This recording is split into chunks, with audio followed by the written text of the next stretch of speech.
इस वीडियो के अंदर हम पाइपलाइन को इंट्रोड्यूस करेंगे और एक सीरीज ऑफ वीडियो होगी जिसके अंदर हम मुख्तलिफ स्टेजेस में पाइपलाइन की इम्प्लीमेंटेशन, उनके कुछ एग्जांपल्स और उसमें क्या क्या मसाइल आते हैं और कैसे हम उसको हल कर सकते हैं, उन सब के बारे में हम देखेंगे।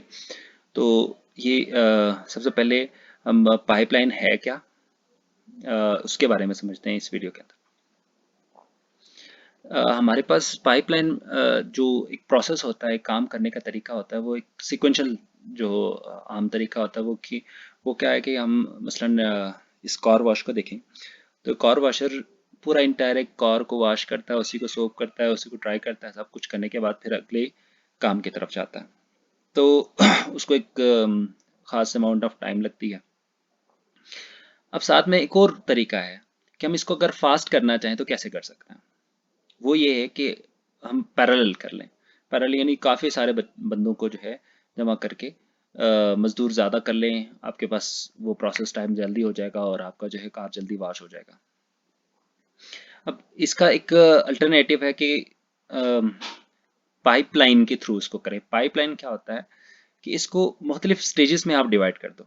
मसलन कार को वॉश कैसे करना है, कब करना है, फिर उसके बाद कार को जो है फिर उसके सोप कब लगानी है, फिर उसके बाद एक कुछ इंडिपेंडेंट प्रोसेसेस में हम इसको डिवाइड करें। कार को फिर हम उसके ड्राई करने का जो प्रोसीजर है उसको हम इंडिपेंडेंट कर दें। तो अगर ऐसा करते हैं तो मल्टीपल कार्स जो है वो एक वक्त में हम उसको एक जो है प्रोसेस में डाल सकते हैं और आपको जो थ्रूपुट है उसमें वो इजाफा कर सकते हैं।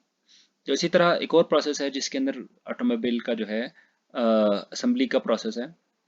उसके अंदर आप अगर देखें तो ये पूरा इंटायर फोर आवर का हम अगर हम सपोज कर लें कि 4 आवर में कंप्लीट होता है इलेक्ट्रिकल काम, मैकेनिकल का काम और पेंटिंग का काम और टेस्टिंग का काम, अगर 4 आवर में कंप्लीट होता है तो एक असेंबली के स्टेज पे जब जाती हैं तो वो हर एक जो कार है वो 4 घंटे ले रही है। अगर हम इसमें टाइम को बचाना चाहें तो हम क्या कर सकते हैं, हम इनको इंडिपेंडेंट स्टेजेस में डिवाइड कर दें। यानी इलेक्ट्रिकल को 1 घंटा डेडिकेट कर दें, वो कार जो है सबसे पहले आएगी इलेक्ट्रिकल मैकेनिकल वाले के पास, वो 1 घंटा उस पर प्रोसेस करेगा, फिर इलेक्ट्रिकल वाले को फॉरवर्ड करेगा, फिर वो 1 घंटा प्रोसेस करेगा, फिर पेंटिंग करेगा। जैसे ही वो मैकेनिकल वाला इलेक्ट्रिकल वाले को पास करते हैं वो नया जो है प्रोसेस पकड़ लेता है।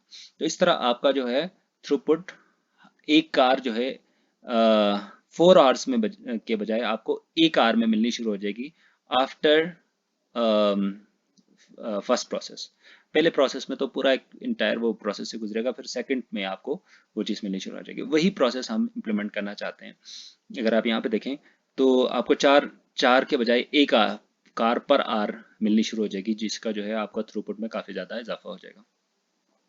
और साथ में अब हम अगर ये मिसाल देखें तो इस मिसाल के अंदर देखें हम आपके पास एक वॉशर है, एक ड्रायर है और एक फोल्डर है। तो एक 30 मिनट्स लेती है, एक 40 मिनट्स है, एक 20 मिनट्स लेती है।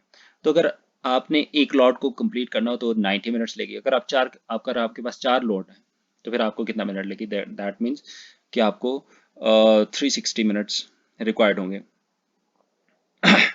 अगर आप इसी को यहाँ पे देखें टाइमलाइन के अंदर तो आप इसका मतलब है आप पहले 90 मिनट्स लगा रहे हैं, फिर दूसरा 90 मिनट्स, फिर तीसरा 90 मिनट, फिर चौथा। इसका मतलब है आप छः घंटे के अंदर इसको पूरा कर रहे हैं इन अ सिक्वेंशियल वे।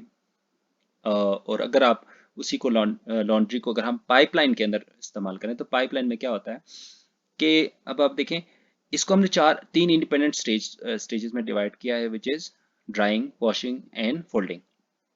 तो सबसे पहले एक लॉट ड्राई होने के लिए आता है, सॉरी वॉश होने के लिए आता है, वॉश हो जाता है, फिर वो ड्रायर में जाता है। जैसे ड्रायर में जाता है वॉशर आपका फारिग हो जाता है, वॉशर में अब नया लॉट डाल देते हैं। ठीक है जी। जब वॉशर वॉश कर रहा होता है उसी साथ में साइमल्टेनियसली ड्रायर भी ड्राई कर रहा होता है। और इसके साथ जैसे ही ड्रायर अपना काम कंप्लीट करता है वो फोल्डिंग के लिए देता है। जब फोल्डिंग के लिए देता है तो आपका वॉशर जो ड्रायर है वो फारिग होता है, तो आपका जो पिछला जो हमने वॉशर में जो लॉट डाली थी वो हम ड्राई में डाल देते हैं। और अब हमारे पास वॉशर फारिग है तो वॉशर में हमने नया लॉट डाल दिया। अब इसका मतलब है 3 प्रोसेसेस एक साथ काम कर रहे हैं। यहाँ पे आप देखें फोल्डिंग भी हो रही है, ड्राइंग भी हो रही है और वॉशिंग भी हो रही है। तो इसी तरह इस प्रोसेस को फास्ट किया जा सकता है। अब आपके पास पहला लॉट आपको 110 मिनट बाद मिल रहा है, तो यानी थोड़ा सा डिले बढ़ गया। पहले 90 मिनट्स में मिल रहा था, 110 मिनट में मिल रहा है। लेकिन जैसे ही आप अगले 40 मिनट्स में आप देखोगे कि क्योंकि जो ड्राइव हुआ था ये इसने जैसे कंप्लीट किया था, हमने नया नया उसको काम दिया था फोल्डिंग के लिए, तो वो 40 मिनट्स बाद उसको आपको मिल जाएगा। फिर 40 मिनट बाद उसका उसका काम मिलना शुरू हो जाएगा। तो इसका मतलब है हर 40 मिनट्स बाद, एक लॉट के मिलने के बाद हर 40 मिनट बाद आपको आउटपुट मिलनी शुरू हो जाएगी। तो इसका मतलब है अगर आप 4 लॉट को एक साथ इस पाइपलाइन के अंदर एग्जीक्यूट करते हैं तो it will take 3.5 hours which is very less than 6 hours. तो इसका मतलब कि पाइपलाइनिंग करता क्या है?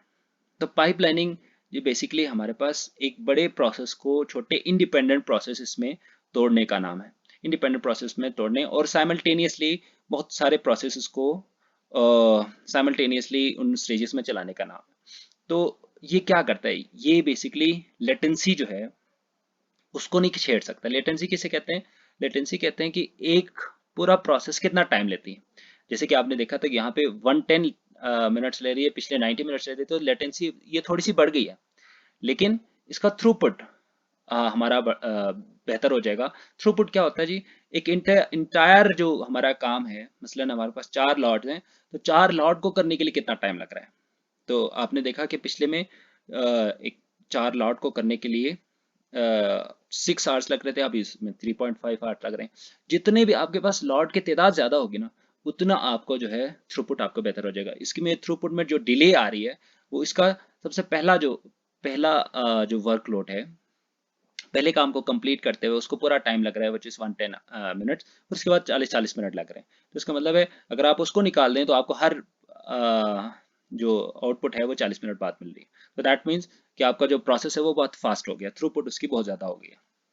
अब इसको स्लोवेस्ट, जो इसको स्लो करती है वो क्या चीज़ है? वो इसका है कि इसका जब सबसे जो स्लोवेस्ट स्टेज है वो जितना टाइम लेती है बाकियों को उतना वेट करना पड़ता है। तो आप देखें इसके अंदर सब स्लोवेस्ट स्टेज है वो है आपका ड्रायर का 40 मिनट। तो इसका मतलब है हर एक को 40-40 मिनट वेट करना पड़ रहा है। ये 20 मिनट में काम करके बैठा हुआ है, लेकिन अगला उसको काम मिलेगा 40 मिनट के बाद। तो इस वजह से आपका जो स्लोवेस्ट स्टेज है वो डिसाइड करता है कि आपका पाइपलाइन की जो रेट होगी वो क्या होगी। अगर सबका बराबर है, लेट से इसके 20 मिनट से इसके 20 मिनट से इसके 20 मिनट से, तो हर 20 मिनट्स बाद आपको लॉट का जो है आउटपुट मिलनी शुरू हो जाएगी।